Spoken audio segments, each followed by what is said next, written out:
Good. Yeah, thank you How for are asking. you? I'm good. Who is that? I can't hear. I can hear the voice. Nicole? Ah, hey, Nicole. Good to hear from you. Thanks for joining us again. Okay, so we are at the top of the hour, and I know that we've got some new people joining us today. This is actually the first time that we're doing an indoor presentation for Tuesdays with Tabbethia.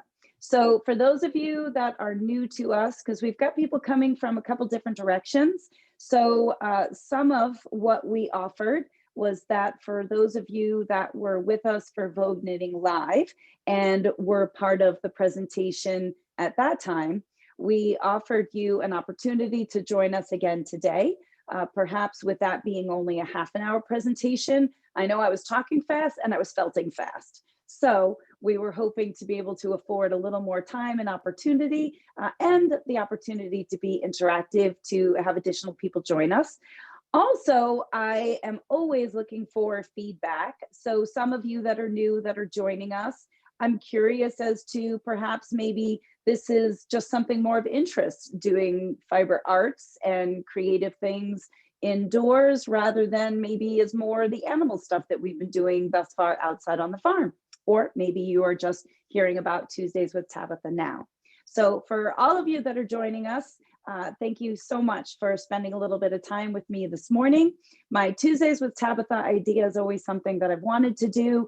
And for me, it's really just about continuing to create community in this strange new normal that we're in. But what's been so wonderful is all the people from all the different places that we've been connecting with over time. And so for those of you that are joining us, what's really been fun too is some of our regulars I know are getting to know each other. Hopefully everybody has their cameras on. We don't care what you look like. We just want, again, to be able to create community and get everybody to know each other. So I know in some of the ways, those of you that are on with me every Tuesday have been getting to know each other kind of behind the screen, if you will.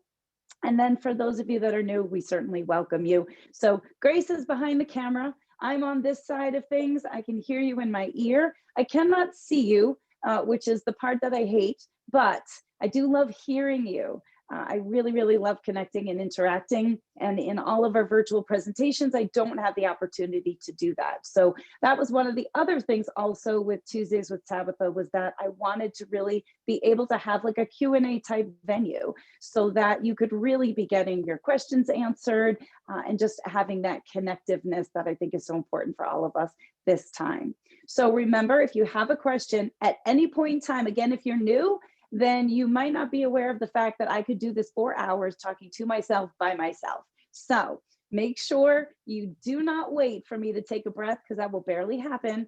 Unmute yourself, just jump right in and talk over me. And as soon as I hear you, I promise I will zip it and look forward to any questions or any interaction for that matter. So with our program today, we've got a little more time to afford to be able to go over some things. And I've got a couple different soaps that we're going to felt. We're going to kind of take you from start to finish. But here's what I need from you guys right now. Now, if you're not comfortable in putting on your audio and you want to comment in the chat room, Grace can also see that and she can let me know. But here's what I'd like to know from all of you. If you've felted soap before, or if this is totally new to you, or do you even know what a felted soap is? Because I know from our community night that we had, our virtual Zoom knitting, it really dawned on me that even though many of us are crafters, there were a lot of people that still didn't know what a felted soap was. So can you guys give me a little bit of feedback before we get started? Is this new to you? Do you know what it is? Are you looking to make these? What's that, Grace? Okay, Lisa says it's new to her. This is new to me also. New to me. Oh, okay. And make sure if you, what you guys can do. So for some of the regulars, I can start to, makes me look like I'm crazy doing this. That's probably true too. But so for some of you, I know your voices. For others of you, perhaps when you do talk to me, which I absolutely love, just say your name first. And then that way I can also start to get to know your voice as well. Oh, Jill, hey, we were just doing our shopping the other day together, which, Jill, I have to tell you, you were my inspiration So in tomorrow's newsletter that's going to drop, we are now offering personal one-on-one shopping as a result of our experience just last night, right? I'm losing track of time. So by accident felting. There's a story with that too. Equally, myself included. I remember when I first got our front end loader washing machine, and there's a handy dandy setting on it that says hand washing. I'm like, this is brilliant. We normally wash all of our yarns by hand before we offer them up for sale because it makes them bloom. It gets some of the oils out of them. And I thought, this is great. I don't have to wash them by hand. Pop them in. Thank God I only did about 7 or 8 skeins. Hand washing cycle is not what it says. I still pulled out 7 or 8 skeins of nicely felted yarn. So definitely how I learned by mistake. And then of course, the other thing is too, which people probably don't think about. So really, what is felting? Felting is taking our natural fibers. You need fluctuation in temperature, so hot and cold water, and you need soap. So if you think about it with our animals outside, even though maybe we don't have the soap equation, fluctuation in weather temperature, fluctuation in body temperature of the animal, and of course they're covered with a natural fiber. So without the grooming component, we can oftentimes end up with felt on our animals, which of course is never a good thing. So I know this time of year when we're doing our fall shearing, a lot of people will always ask, why are we shearing so late in the year? And that's part of the reason, because the wintertime especially, we have a lot of fluctuation of temperatures, fluctuation in body animal temperatures. Agitation is another component of felting. Well, they agitate their fiber by scratching up against the fences, and all of that combined makes for felt. And again, felt on an animal means it's going to be unusable to us even after we shear it or take it off. So felting is a really, really simple process. And I know a couple of years ago, it became really popular for people to make oversized things. So people were knitting oversized slippers or socks.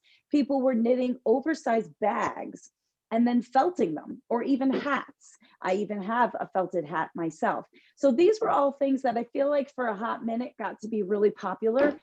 Generally, people were going to be using coarser fibers. Wool always felts really well compared to llama and alpaca. And then I feel like that kind of died down a little bit. So a felted soap. So first of all, let's just show you what the end product is going to look like. Now, of course, I'll flip it over just so that you're not getting caught up with some of the packaging.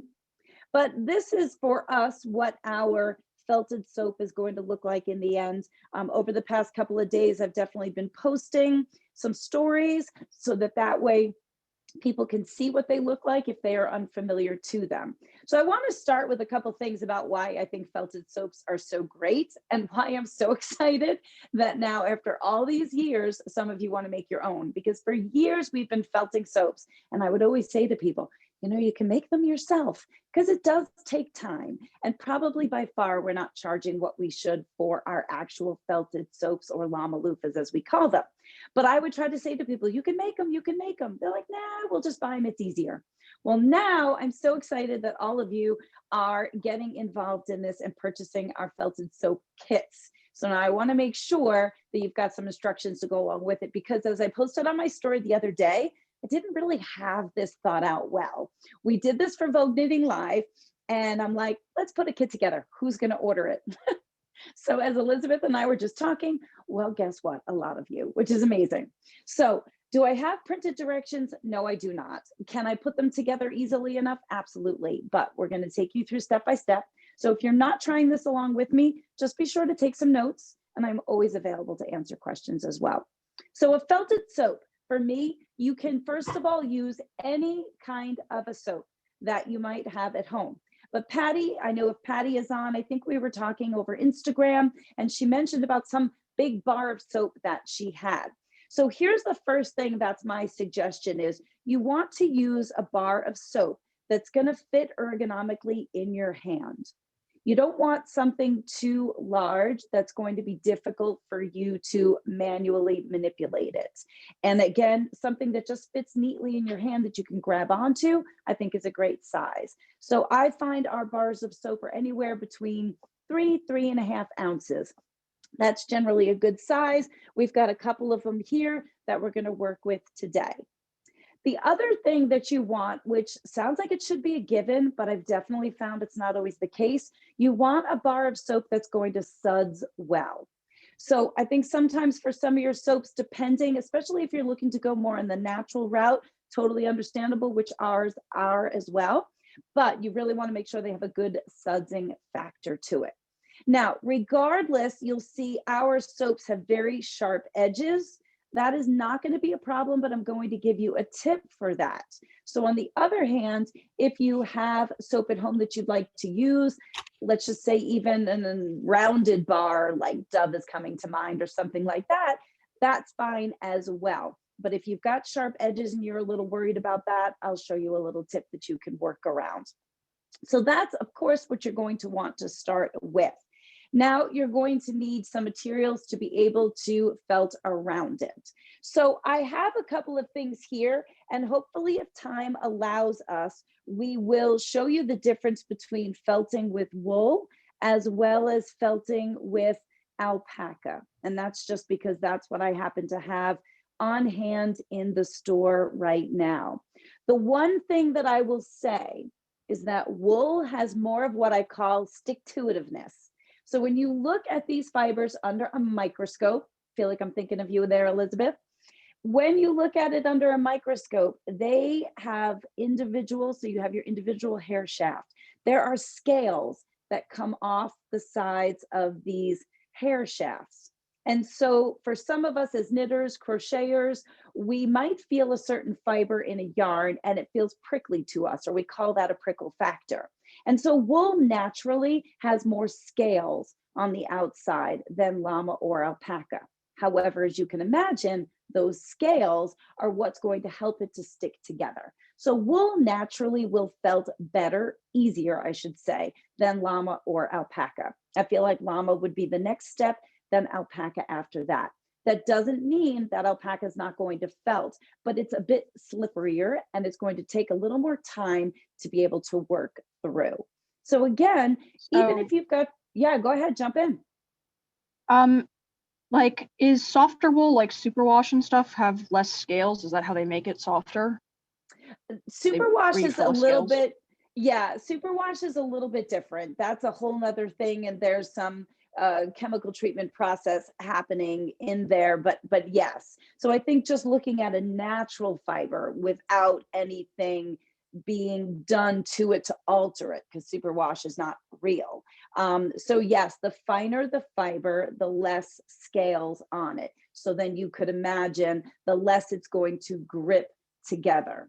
The other thing that I will just point out though from a difference is we've got wet felting, but then you also have needle felting. And that's actually another craft idea that I have, another presentation I was thinking about doing, because I've got a great needle felting craft where you're actually making a really cool flower. So that was something that I was looking to do for you guys as well. But needle felting, you can definitely use a lot more fibers, because if you are not familiar with needle felting, it's using a very special needle that actually has these barbs on the outside. So it kind of forces fibers to stick together more so than the natural process of wet felting, where we're again using fluctuation in temperature of water as well as hand manipulation.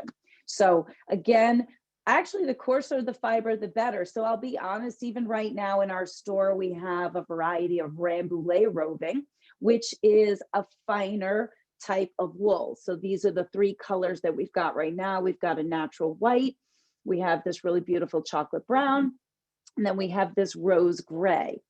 I am actually out of my Cotswold roving, which I will say really does felt amazing. So we are in the process of restocking that. So even different wools are going to felt differently than others.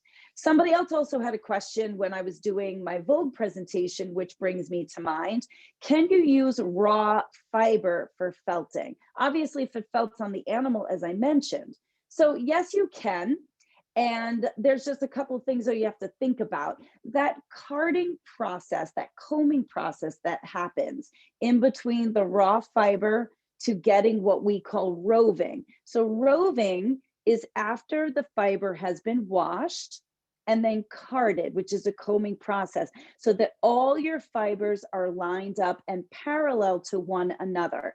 And that just makes for ease of spinning or ease of felting. It's kind of getting all the fibers to go in the right direction. So while using raw fleece is possible, that's just something you have to think about and sometimes can be a little bit more difficult to work with.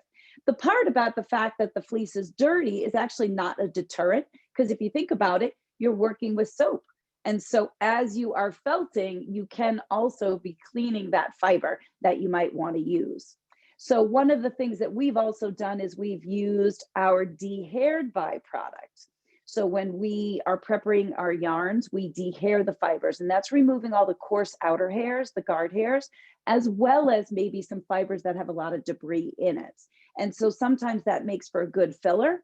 But here's another thing to consider for those of you that are a little bit older, like myself, and we have our lovely gray hairs. What do we know about gray hairs? They don't go in the direction we want them to go in. They go in their own directions. They tend to be coarser. They tend not to blend in as well. So that's the same. So these guard hairs don't actually felt as well.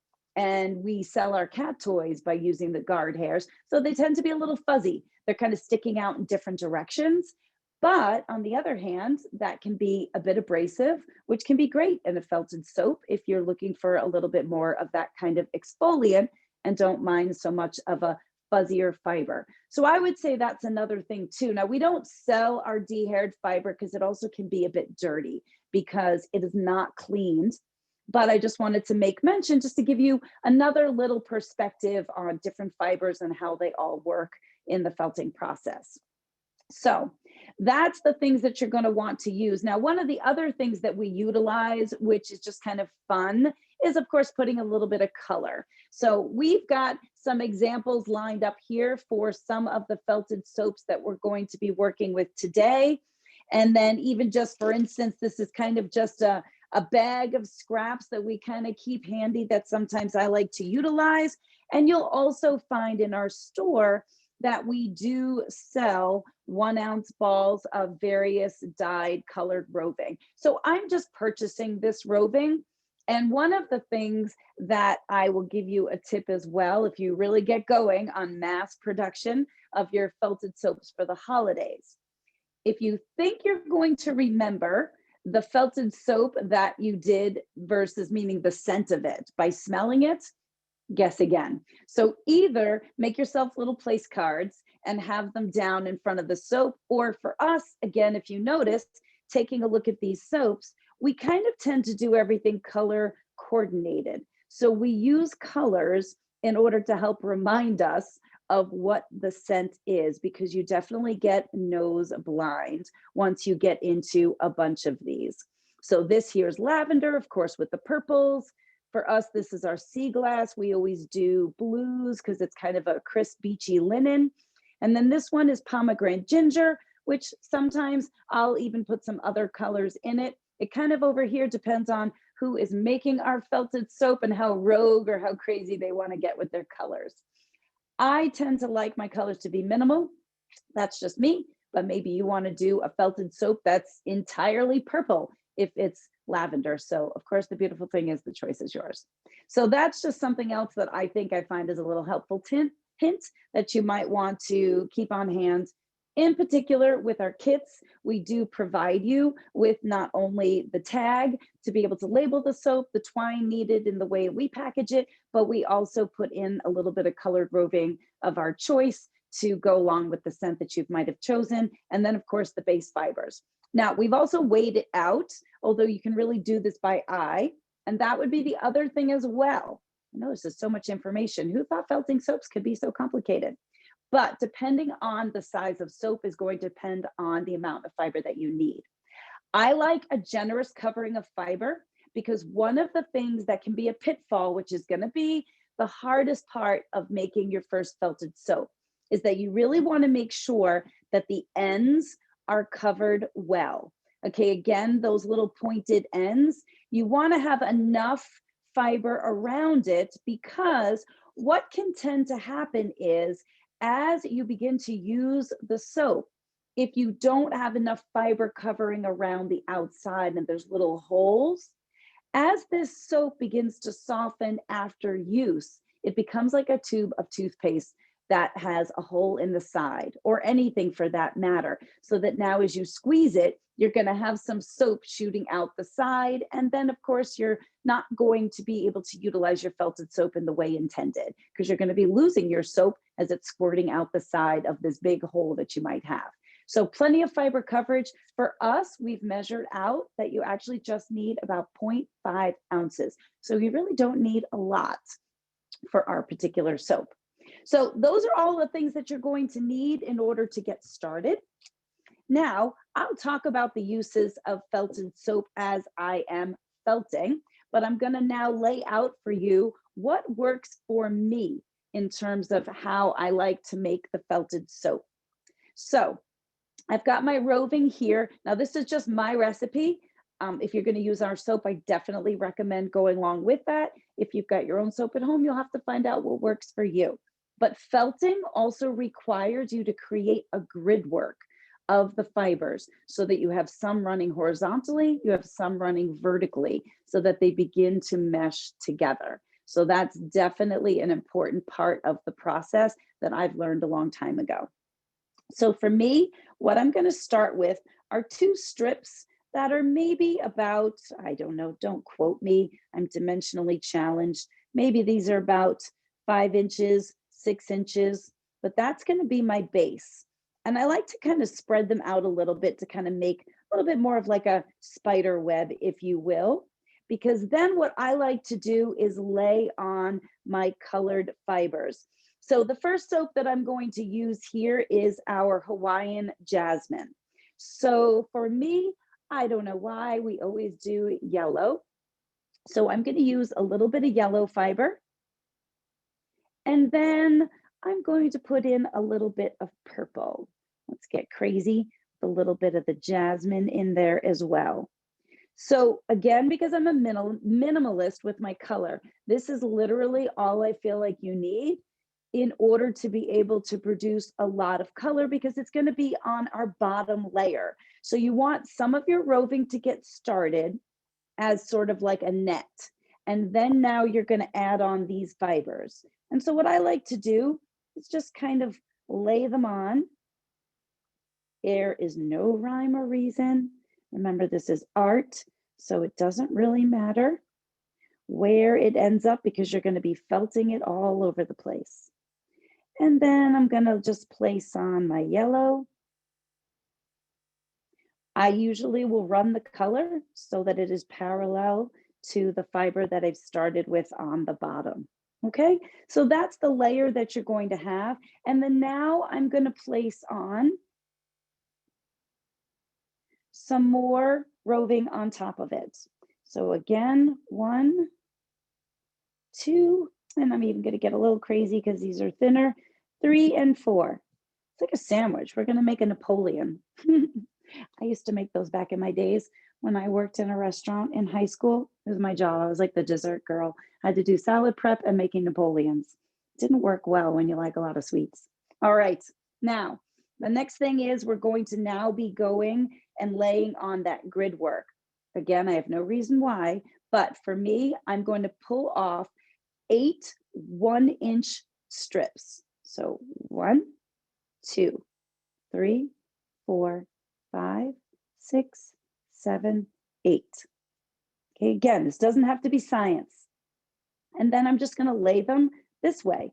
Okay, so now I've got fibers running this way, my short fibers, so that they're basically the width of my fibers underneath.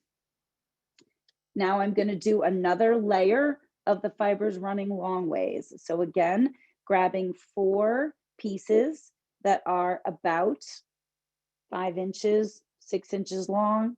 Doesn't really matter. You don't want it to be too long, because this you're going to see you have to wrap up in the end. Okay. Now I'm going to do one more layer of those strips. 1, 2, 3, 4, 5, 6, 7, and 8. And then again, putting those across. Now to finish our felted soap Napoleon, we are going to put a little more again on top. So we're going to do 4 strips again on top. And that's going to be our last layer. Now you could get crazy, and if you've got different colored rovings, you certainly can utilize. I find though that aside from that first bottom layer and then any color you put in, everything else really just kind of ends up being your middle stuff.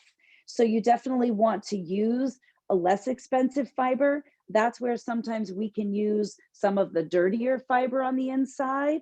But for all of you, of course, in your kits, and really for all of your purposes at home, you can certainly use a nice, fresh, clean fiber. Now, this looks like a lot. I get that. Remember, wool has volume, okay? It has all of that crimp. So you can see it's nice and springy. It looks completely huge, but believe it or not, weighing this, I can guarantee you that's going to be just about 0.5 ounces. So not even a half of an ounce of fiber. So your soap, first thing that I'm going to do is I'm just going to run this. Yes, go ahead. Yeah, but this is Julie. I'm sorry. Yes. After you did the second strip of the 1 inches, Yes. how many more long way ones did you do? Did you do 1 or 2? I missed that. Sorry. No, that's okay. So we did the bottom layer. Let's call those the 5-6 inch strips. So essentially we've got that bottom layer. I usually do about 4. I do 2, then I do the color, and then I do like 2 to 4 more on top of that. Then we're going to do the little 8-inch strips.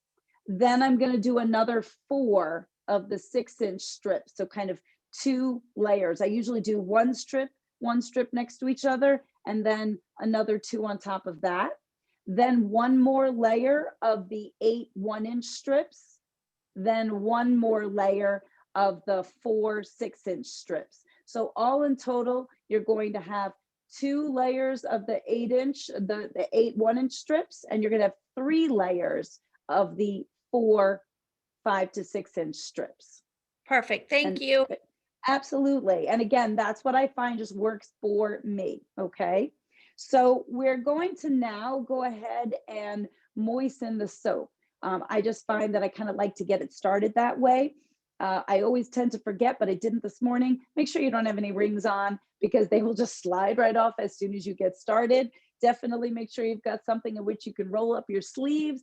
And a little tip, because I know for Vogue, I did it to myself. Make sure you are wearing something that you don't mind it's going to get wet, or you could even put a little apron on, because as you are felting, inevitably, you usually squeeze, and at some point in time, sudsy water shoots out on you. Oh, all right. Grace even just said that she likes to put a little salve. It's another shameless plug for our product, but she said she likes to put the salve on her hands also. Remember, our lanolin-based salve repels moisture. If you are going to be doing a lot of felting, you are going to get wrinkly fingers. And after a while, that could be a little bit drying out on your hands. So that's a little tip that she gave as well. And remind me, because I actually felted for the first time using our lanolin soap, which we don't normally use. And that was a little bit of a game changer too. So that's interesting. All right. So now one of the things, and I'll tell Grace she doesn't have to really just pan too closely right now because I'm going to come right back over to it. Somebody made a comment about wasting water in one of our presentations, which I heard about after the fact, so I didn't get a chance to comment on that. Look, I do understand maybe this is not the most efficient use of water. If you choose, you could set up a pot of hot water and a pot of cold water to be able to do it that way. Personally, I like the running water, and once I get going, I really just have it dribbling on. So I don't feel like I have it on full bore wasting water. But make your choices as you see fit. It doesn't need to be scalding water, but I do like to be able to kind of keep refreshing and getting the suds going. And once your hands are really sudsy, I guess for me, it's just easier to not keep grabbing the handle and turning water on and off. Okay, so now I've got my soap all moistened and ready to go. I'm going to place it right at the end of the roving. So I've got a little bit sticking out here, and I'm just going to wrap this in. It's just very loosely wrapping. And then I'm gonna cup it. So see how I've got the ends here? I'm just gonna cup it in my hands and hold it just like that. It's like a baby. Now, here's the biggest thing in the beginning, and Grace will pan in on me as we need to. The initial part of the felting process, as silly as it sounds, don't rush it. If you rush or you try to rush the felting process and you don't give a chance for all these fibers to kind of mesh together, what's going to end up happening is you've got some flaps that felt, but they don't felt together. And then that just doesn't work. So you want to just take your time in the beginning. It's going to be a process. You're going to have to get a feel for it.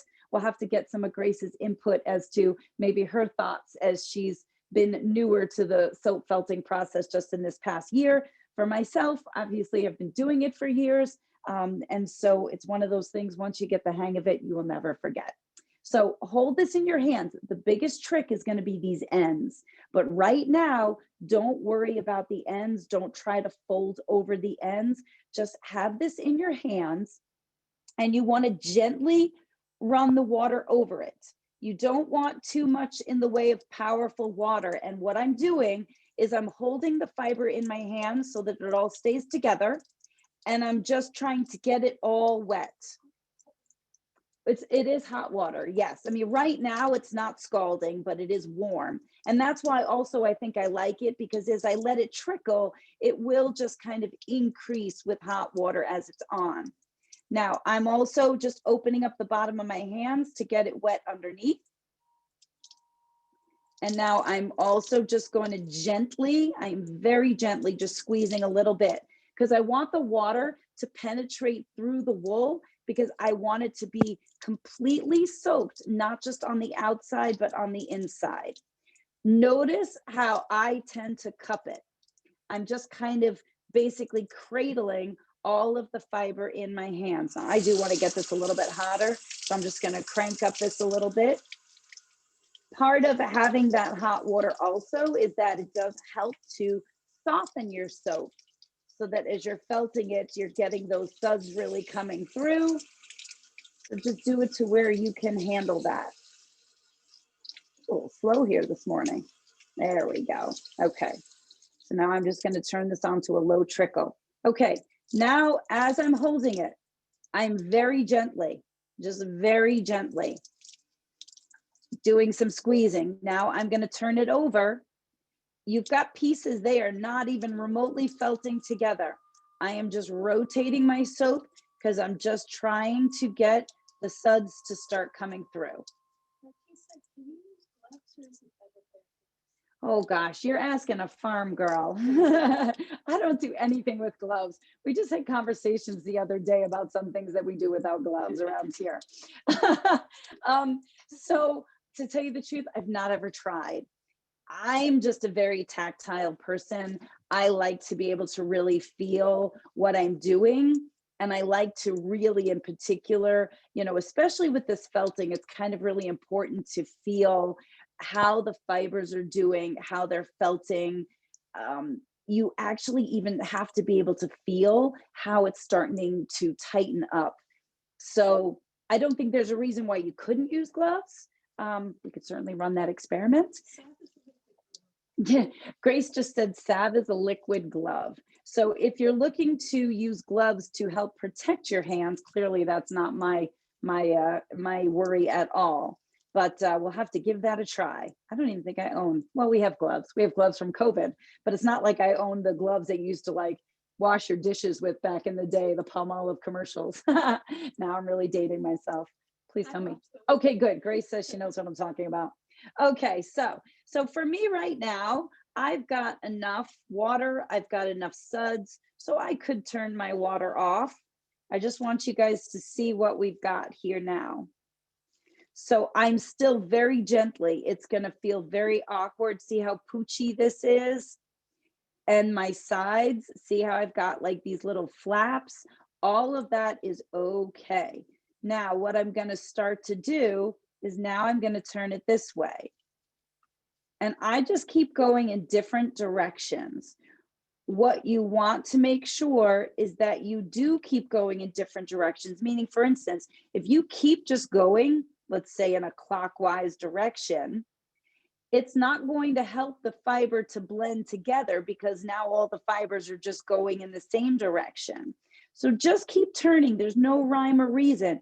And I am very gently squeezing. Don't rush the process. Don't worry about your corners right now either, because right now everything is so delicate. This is what you want to prevent, but we're not there yet. But see that flap? If you start rushing it and you start trying to felt too much, this is going to felt like that, and then it's going to go over, and it's not going to be able to live together. I don't know how else to explain it. So you can't fold over your corners. What you have to do is you are trying to felt it so it shrinks and pulls tighter. Don't fold anything over. That's the best way that I can describe it. Now, I'm going to get this going. It's nice and sudsy. I'm moving it around in my hands. Now I'm starting to feel it coming together a little bit. So the first part of felting is you're starting with your hot water, and then you need the cold water to shock it. It's kind of helping to solidify the process. But we're going to actually, for me, I like to do it just 2 times. How many times do you do it, Grace? Hot, cold, hot, cold. Yeah. Like 3 times. Okay, so Grace says she does hot, colds like 3 times repetitively. So me, I tend to just do it twice. So what I do right now is as I turn the cold water on, I still have some hot water running through. That's okay. I'm going to use that. Now it's starting to get cold. Again, I'm gently squeezing so that I'm now getting out the hot water. So the hot water is coming out of my soap and my wool, and now the cold water is coming in. It's not so important to turn it at this time. I'm just trying to get all the hot water out so I feel the cold in my hands. Now I'm being very explicit and I'm giving lots of directions and examples and things like that. But when I really get going and I'm not doing a 1-hour presentation, I can get about 6 soaps felted in an hour. Now that's really banging them out like a machine, of which I don't hardly ever have time for these days, but that's just to show you. So again, you can see this little lip here. So I want to make sure nothing is folding over. So now I've got cold water. And I'm just, again, going to stick with the same thing. I am still just gently squeezing. The felting is happening all on its own. Keep squeezing. You can feel it shrinking in your hands, just turning in different directions. I'm not applying any more pressure than what I was doing to start. It's the second round that I feel like is where I really start to change my hand motions and also increase pressure. So ladies, only because I know we just happen to have all ladies on, this is a good arm workout. You're really going to start to apply some pressure. So you're going to really be able to work those muscles. Try to think about standing up nice and tall, right? Because we all get hunched over. Of course, I fall victim to that myself, but it's a good idea to try and stand up nice and tall. Okay, so I've got my cold water on here. Now I'm going to go for me, what is my last. There's no rhyme or reason on how many hot and colds, but you can start to see now things have shrunk on the outside. Let me get some water in here so you can see. Okay, so you can see I don't have as much of a lip, but everything is smooth. It's really your edges that are where you're going to have trouble. And then sometimes where you had that fold, where we folded the fiber over, you want to make sure you don't have any flaps. Now, I know this looks god awful ugly right now, but I promise you part of the shaping is what's going to happen in this last step. I still have some more felting and shrinking that I need to do here. Sometimes if you have an area that you don't really like, I'll actually just kind of go like that and I'll scratch it with my fingers just to kind of smooth it out a little bit. Okay, going for the hot water. Okay, again, now I'm going to saturate that soap. I'm going to make sure that hot water comes all through. Now, I think you guys can also see, now I'm starting to apply more pressure. Really getting that hot water in there, really squeezing that soap, getting all the cold water out. If you can stand it, I do like it to get really hot this second time around, so I can really get that soap a little softer inside. Now, before I really start to shape it, this is where I'm going to do that little tip with the corners.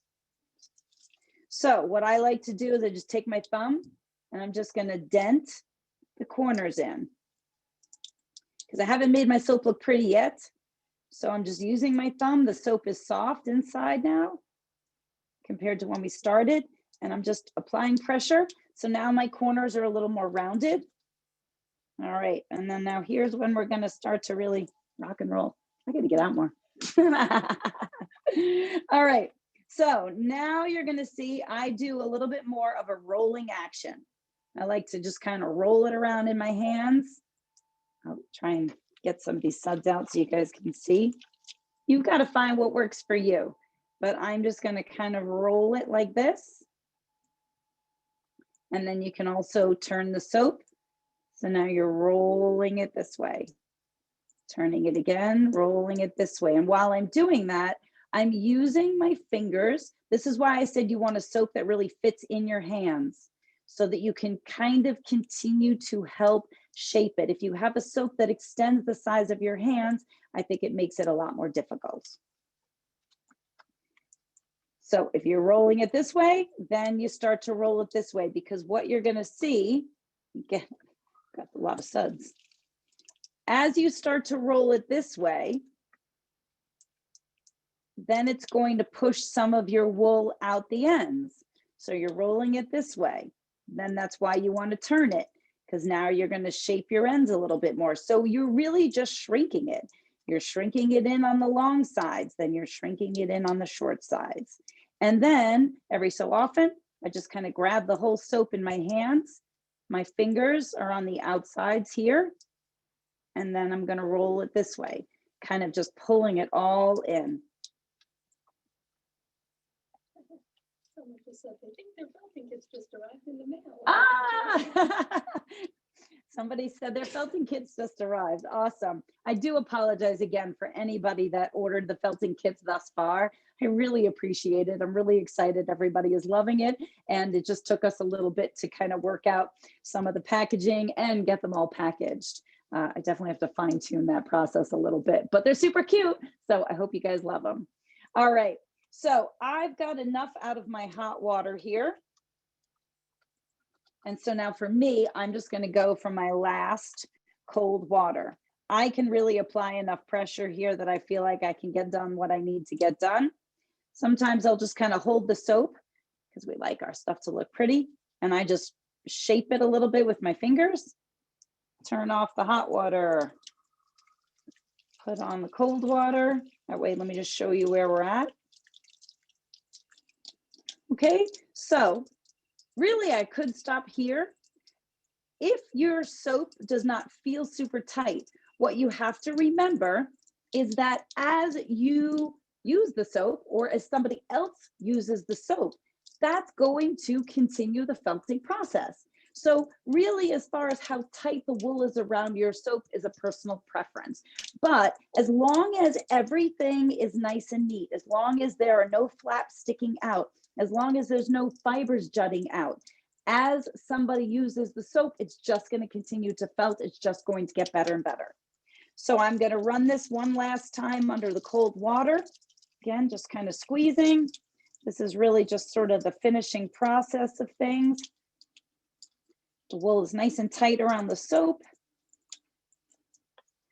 I'm going to show you what it looks like before it ends, but I like to leave the suds all over my soap and let it dry that way, because I feel like it just kind of enhances the scent on the outside. That's one of the things too, is that with the soap, especially if you're gifting it for somebody and you know that they might like a really nice scent, you definitely want a soap that has a pretty strong aroma. The reason why is you want that aroma, the aromatic properties of the soap, to come through the wool. So for some of the scents that we offer, they're definitely a quieter scent is kind of the way I would describe it. But then there are others that are a stronger scent. So it certainly depends on what you like. But I think part of the beauty of the llama loofah or a felted soap is to really have that aromatic property, and you need it to be strong enough to be able to come through the wool. So also letting the soap dry with some of the suds on the outside, I think also helps to make it smell a lot nicer, and then really have that scent on the outside when you gift it to somebody or when you use it yourself. So let me show you before we finish up. So this is our end result. Now you can certainly shape it a little bit if you want to really make sure it's perfect. Of course, remember, this is handcrafted, handmade. It's not supposed to be perfectly amazing. But if you want to rough out or smooth out some of these edges, you just run your fingers along the side. Do it that way, squeeze it in, because the beautiful thing is, however it is how it's going to dry. And then again, just going to leave some suds on it. And then voila, we are done. This is our Hawaiian jasmine. So this one in particular, I will say I'm not a big floral person, I'm not a flowery girl, but I love, this is a really sweet floral. So I do really love this one. It is a very strong scent, that's for sure. So we just usually leave that off to the side. Now, I did post on my stories yesterday. I showed you guys our little tip for how we quick dry our felted soaps, and we put them on top of our wood burning stove. We have to be careful. They can sometimes get a little crunchy. But when we are really trying to bang out our soaps, especially this time of year with the holidays, that's just the way that you can quick dry it. Otherwise, just put it on your counter. They will dry naturally within a 24-hour period at best, especially with all of us having our homes heated a little bit right now to keep us warmer. And that's it. It just needs to sit there and dry. So one of the things that you're going to find, again, that's why the color is so helpful. You can certainly have them lined up. I would suggest if you've got an overly moist soap, that you're going to want to rotate. So if you've got them laying on a towel, maybe after a couple of hours, flip them or put them onto a dry towel so they're not just sitting in a moist area, which of course is going to keep them from being able to dry properly. What I'll do as I am sort of just chatting with you guys is I'm going to start another one while I'm just telling you a couple of things with regards to soaps. And then this time I'll be able to kind of roll through it a little bit faster. And then also, hopefully, if you guys have questions, you can certainly jump in and ask them as well. If you've never used a felted soap before, I think one of the things that we try to let people know, of course, it's fun. So it's a great gift that's functional. I always say it's a great gift that you can use and you don't have to dust. So it's purposeful, but it is also handcrafted. So of course, that's the best part about it as well, especially in these times when maybe everybody's looking to be a little more resourceful. Resources are tight, tough times for everybody all the way around. So what better way than to be able to make a lot of your gifts? And people are always so appreciative of that. I don't know why this keeps reminding me of a candy corn. I'm doing the honey almond. I have no idea why I want to throw orange in there, but it's just been my thing lately. We'll just put a little bit in it. All right.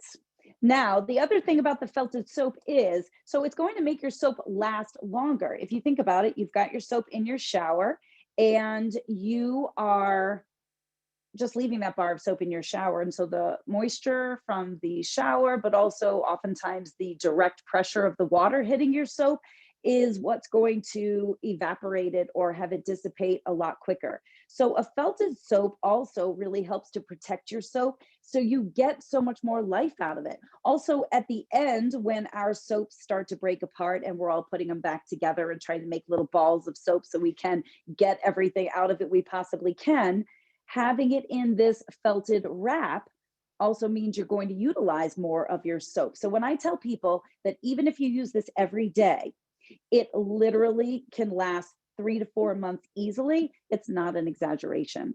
And oftentimes you are going to, I'm going to do a little bit of a different color just to show you guys. Oftentimes you are also going to alternate your felted soap with maybe something else that is of your choice or liking. So that's another reason why you can extend the life of this felted soap. Oftentimes I've had people say they can have it last up to a year.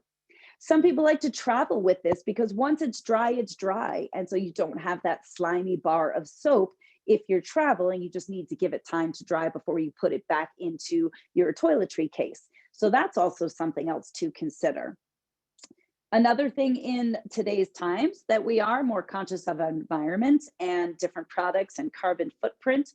So it certainly is a green or an eco-friendly product because we're not washing a washcloth. So we are utilizing resources. Oftentimes it's a way in which we can utilize our coarser fibers that maybe would otherwise not be used for our yarn. So that's another part of it.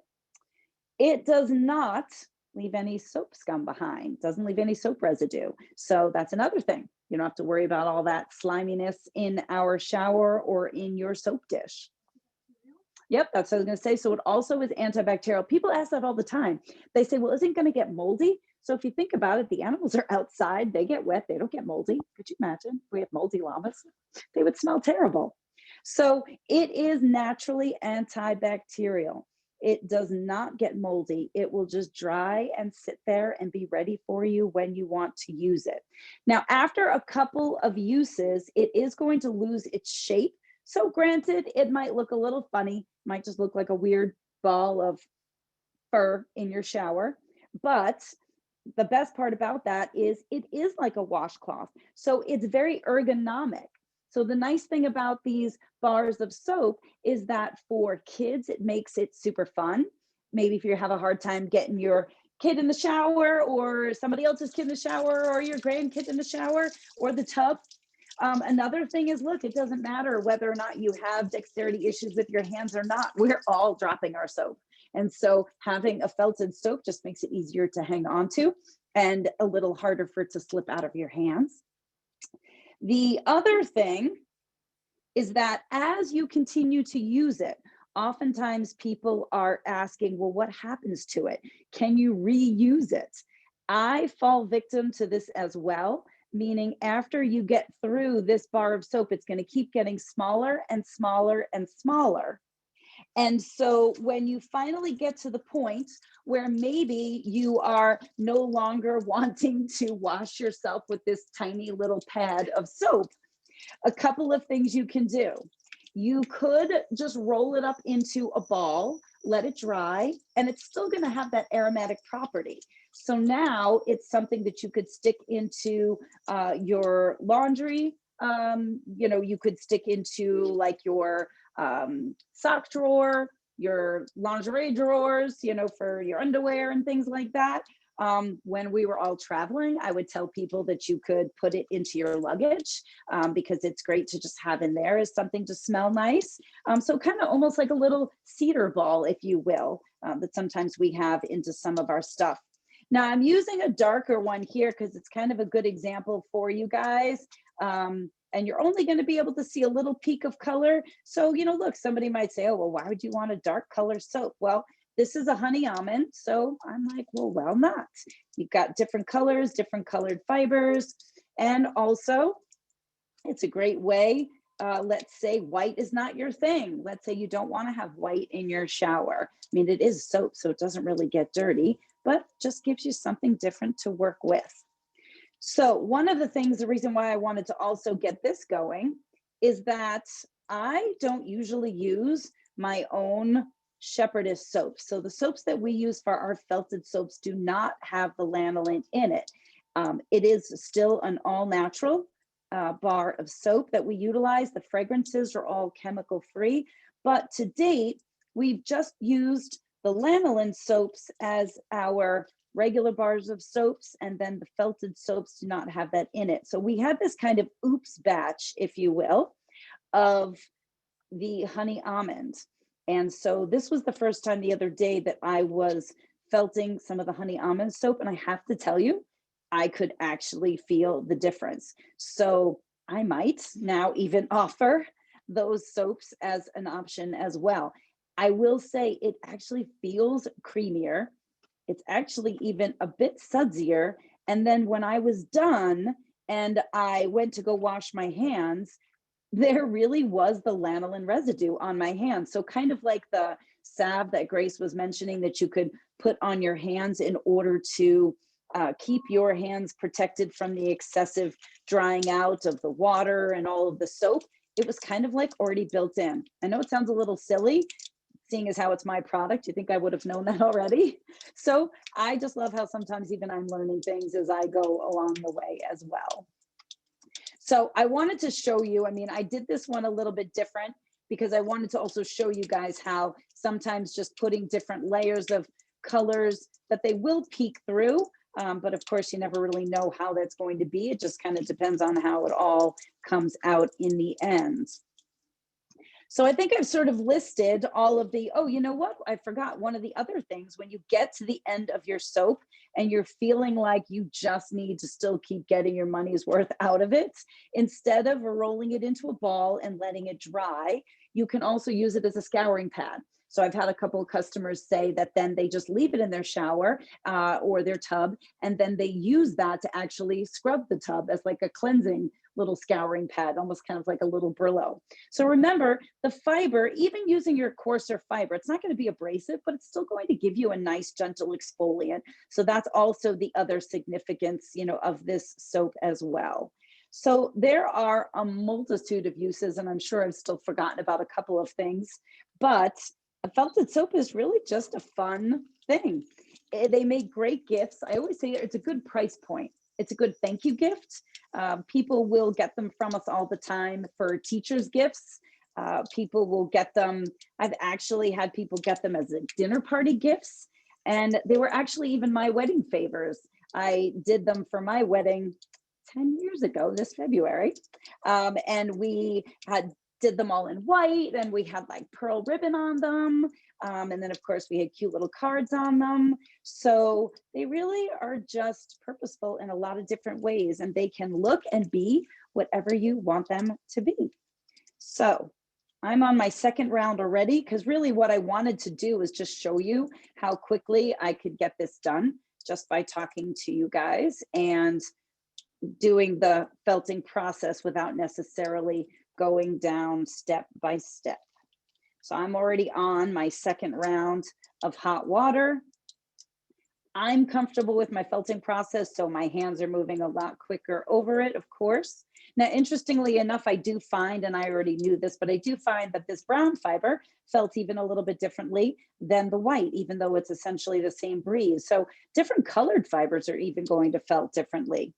So there's always a lot of variation, and I think that's probably what we all can enjoy and appreciate about the fiber arts and all of the different things that we get from these great animals.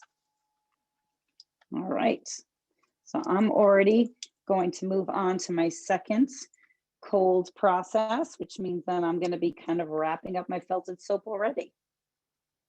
So it can move along pretty quickly. Now I will say with this brown fiber, I probably didn't span it out as much, so you can't see as much of the color under here. And look, sometimes it doesn't maybe turn out exactly as you thought, but that's why it's a process.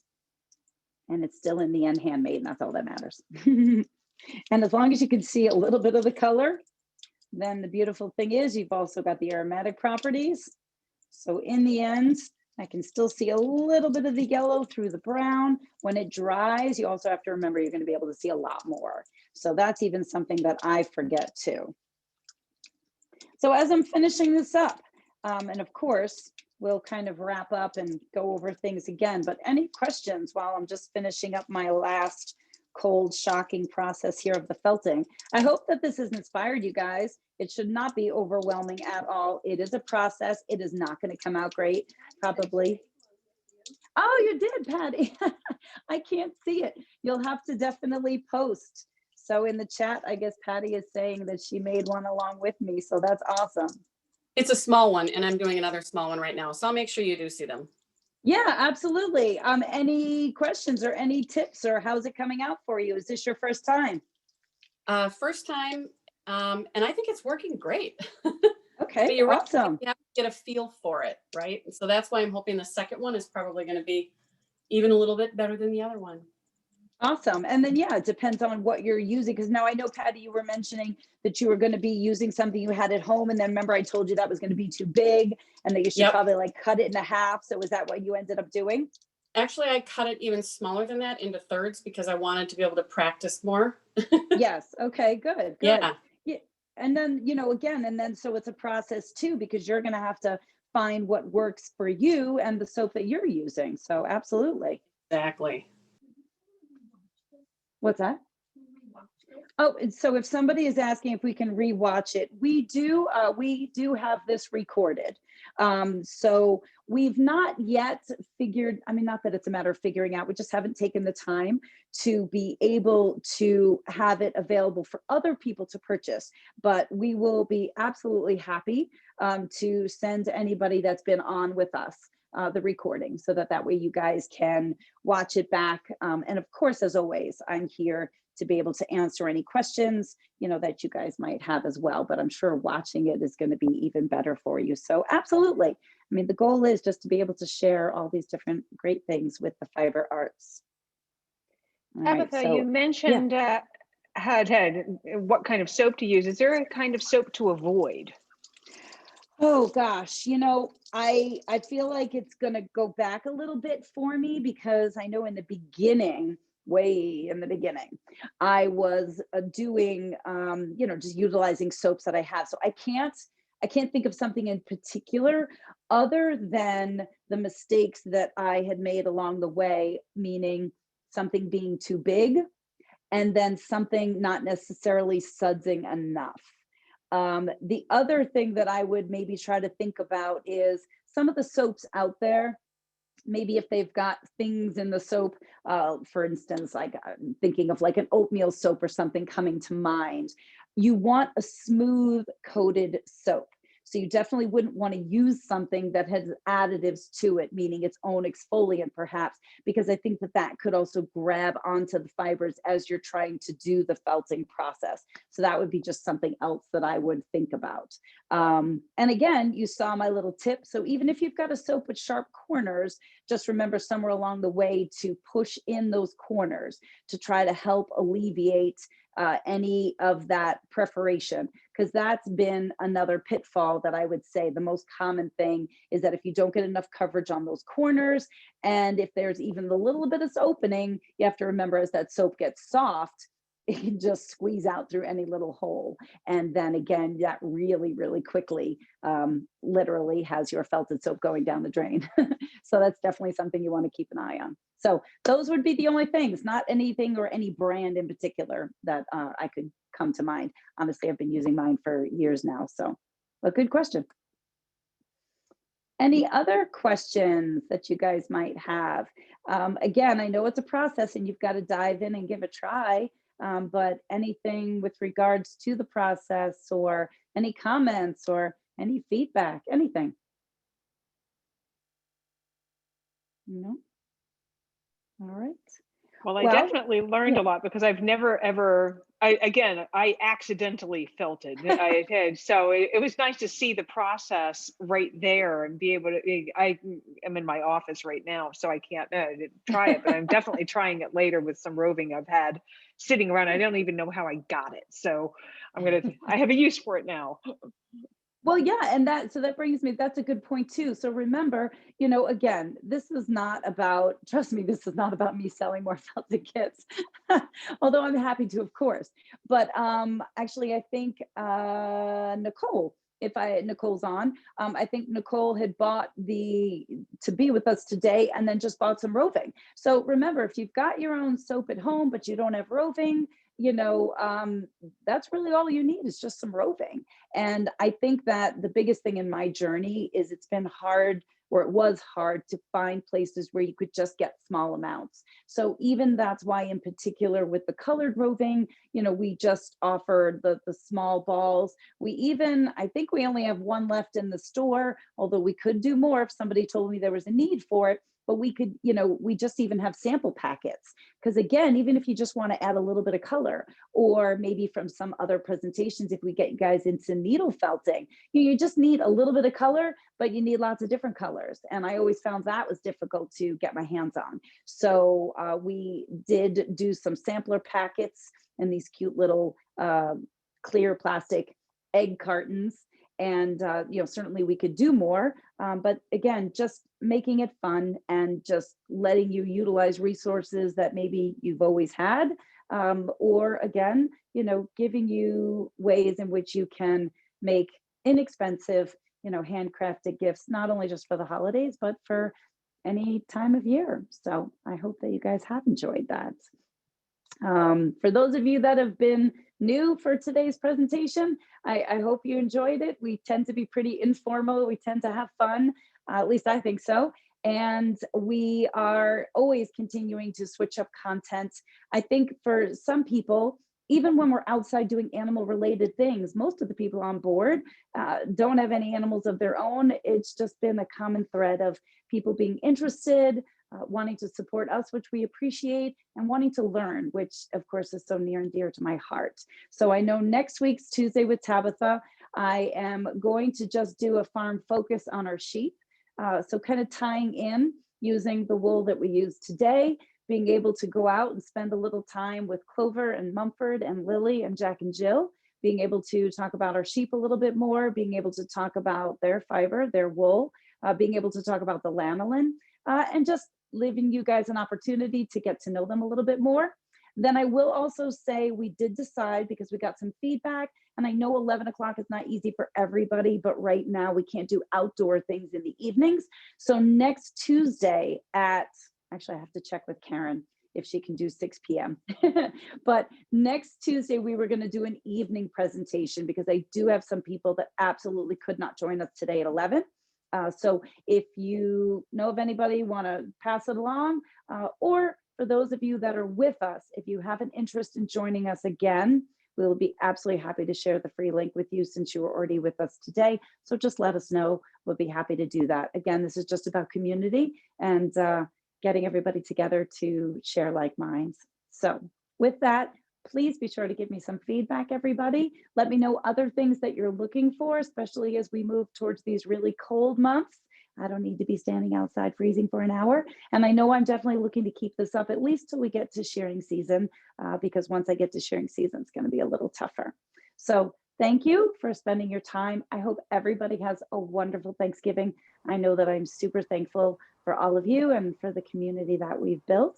So I'll be thinking of everybody on that day, and we wish you lots of blessings. And until next time. So thank you so much, everybody. Thank you. Thank you, See you in a Tabitha. minute. Thanksgiving. All right. Thank you, everybody. Happy Thanksgiving. Take care. Have a great day. Take care.